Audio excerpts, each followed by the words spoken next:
violaciones a principios fundamentales de la democracia y de nuestra Constitución. Nosotros queremos relatar nuevamente que es necesario que nuestra Constitución establece, y le pido la venia al presidente que voy a hacer algunas puntuales lecturas de la Constitución. Tiene una vena extensa, diputado, tan larga como la necesite. Gracias, presidente. En los estados de excepción, en su artículo 337, comienza a desarrollarse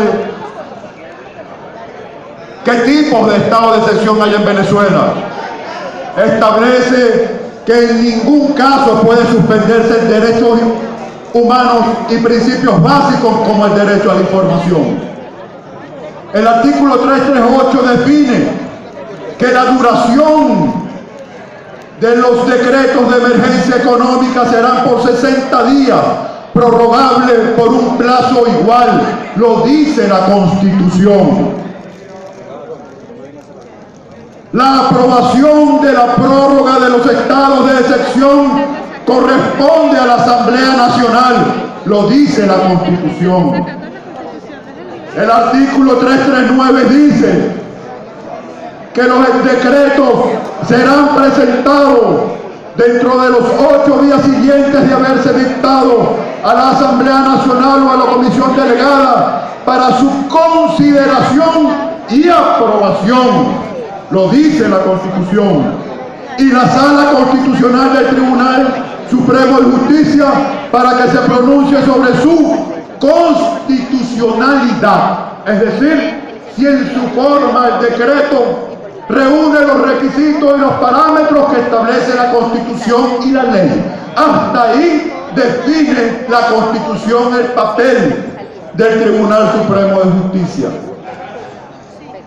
El presidente o presidenta de la República podrá solicitar su prórroga por un plazo igual y será revocado por el Ejecutivo Nacional o por la Asamblea Nacional o su comisión delegada antes del término señalado al cesar las causas que lo motivan. No solamente tenemos la potestad de aprobar o no cuando se presenta, de aprobar o no si se quiere prorrogar, sino que tenemos la potestad constitucional de cesar el efecto del decreto de emergencia si así lo consideramos. Lo dice la Constitución.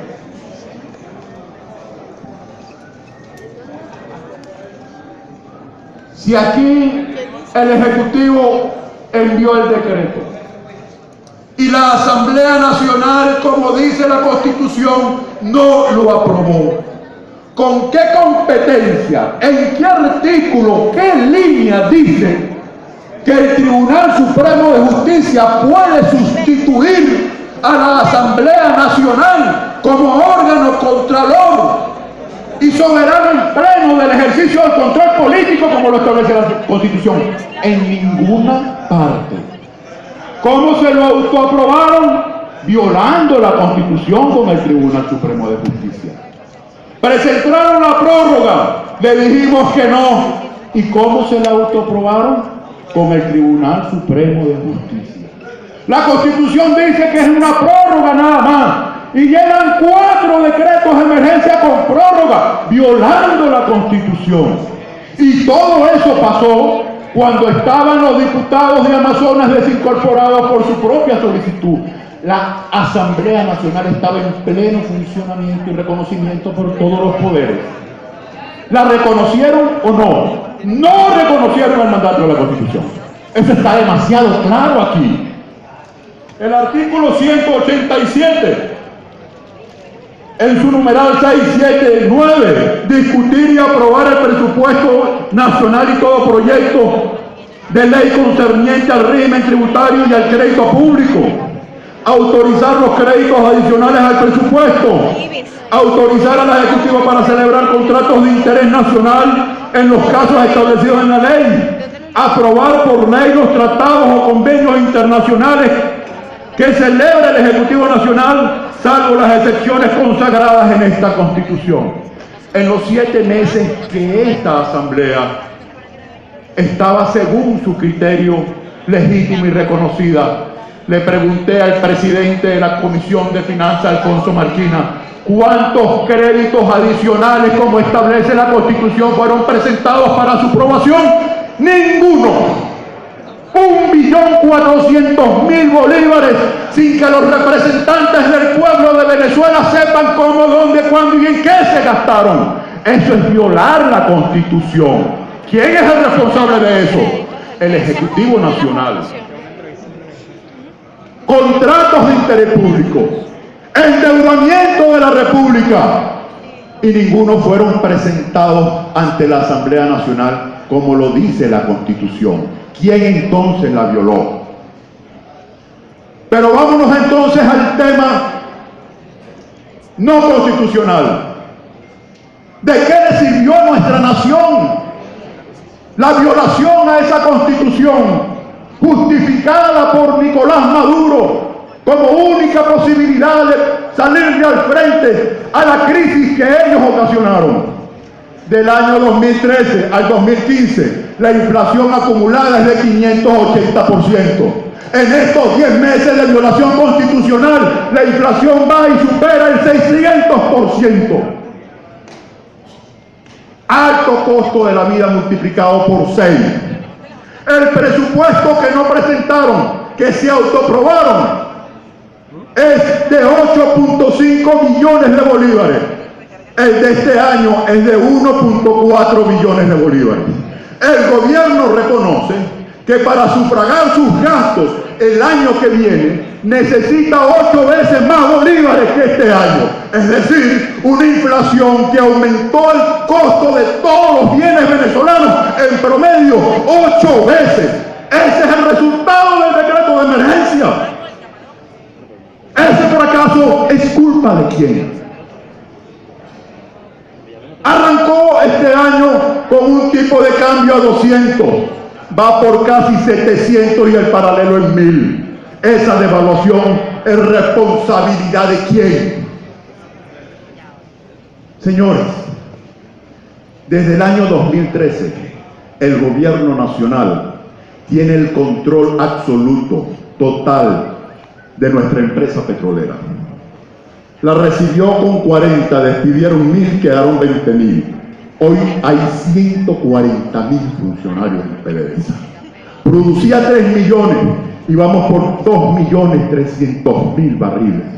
Agencias internacionales hoy ya nos informan del colapso posible de nuestra industria petrolera. Colas para llenar gasolina, escasez de gasolina. La quinta potencia petrolera del mundo, la que tiene las reservas más grandes del mundo, importando gasolina. Eso es responsabilidad de quién. Reservas internacionales de 30.000 millones hace 7 años, quedan apenas 12.000 millones de dólares. Deuda externa, hace 8 años 30.000 y hoy casi 240.000 millones de dólares. Endeudamiento con los precios más altos del petróleo en toda su historia, con más larga duración, y terminamos con la industria quebrada, el país en crisis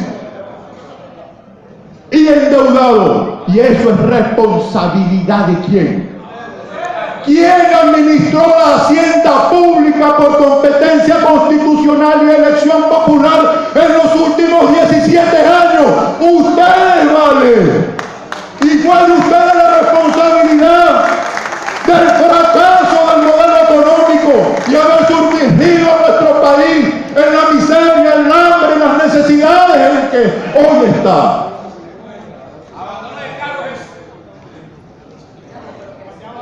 Quiero aclarar esto porque el pueblo venezolano lo bombardean con mucha mala información. Miren, el procedimiento para la validación del 1% lo estableció el reglamento del Consejo Nacional Electoral. Todos los venezolanos, muchos venezolanos y venezolanas, salieron con una planilla a recoger firmas. 2.600.000 firmas.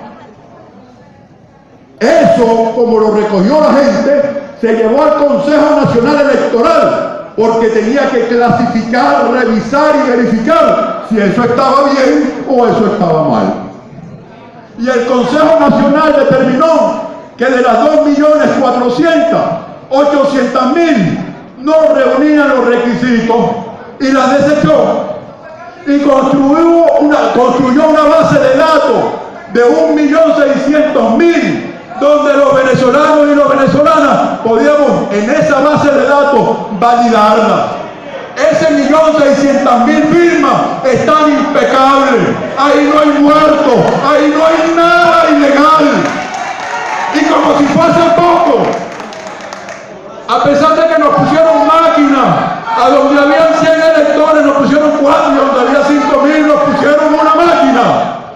Y nos exigían 199.000 firmantes, que es el 1%. Logramos meterle 400.000 firmantes, el doble. Y esas firmas después, en las huellas de las cartahuellas registradas, firmadas ante funcionarios del Consejo Nacional Electoral, el directorio con su personal se tiró 2 semanas revisando ese procedimiento. Todas las firmas impecables. Fue el informe del Consejo Nacional Electoral. ¿A dónde están esas firmas chismas? ¿Quién se las dio? Pero fíjense la arrogancia del poder. Cuando se asume el poder de manera arrogante. Venían anunciando que iban a liquidar el referéndum revocatorio.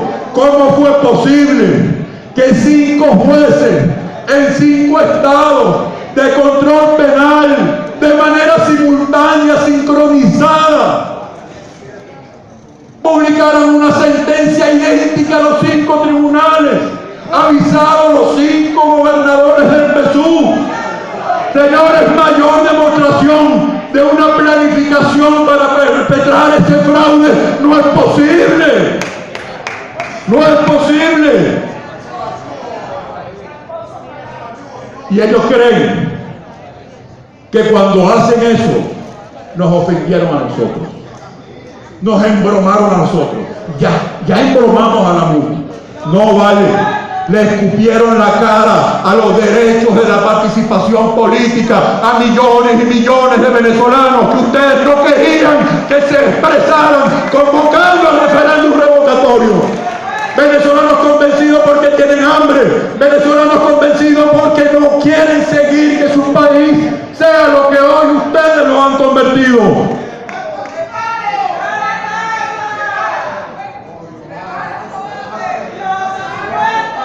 Mañana nosotros estamos convocando a todos los venezolanos y las venezolanas para que de manera pacífica en las calles de Venezuela exijan respeto a sus derechos. Ustedes dicen que van a convocar al pueblo que los apoya. Yo les propongo en el marco de este diálogo parlamentario, podemos decirle a los nuestros que no vayan mañana. Díganle a ustedes que no vayan mañana. Pero vamos a convocar al pueblo que ustedes dicen que lo apoya, al pueblo que nos apoye, a que sea protagonista del diálogo en las urnas electorales. Estamos pidiendo evaluación participativa. Tenemos la manera que el pueblo sea el protagonista a través de las urnas para evaluar si este presidente continúa o no. O vamos a establecer un acuerdo, una enmienda, adelanto de elecciones presidenciales. Pongan ustedes su candidato, ponemos nosotros nuestro candidato y que en enero sea el pueblo venezolano el que tome la última palabra. Eso se lo estamos proponiendo desde hace tiempo. ¿Y por qué no lo hacen? ¿Por qué no lo hacen? Nosotros nos acusan de golpistas y pedimos elecciones.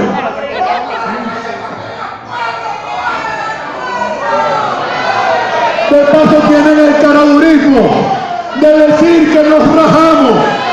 No vale. Se rajaron los que no quisieron medirse en elecciones. Se rajaron los que no hicieron las elecciones regionales este año. Nosotros queremos ratificar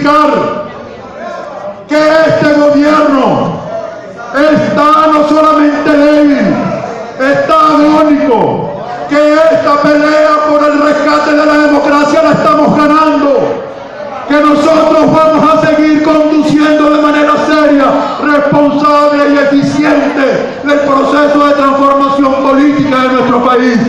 Y nosotros estamos comprometidos a que sea ese pueblo, a que sean los venezolanos y las venezolanas, como jefes, dueños y soberanos de la democracia, los que tomen la última palabra en las urnas electorales para comenzar a construir una Venezuela asignada por un gobierno eficaz y decente, como hace mucho tiempo no tenemos. Muchísimas gracias, presidente. Muchísimas gracias a todos.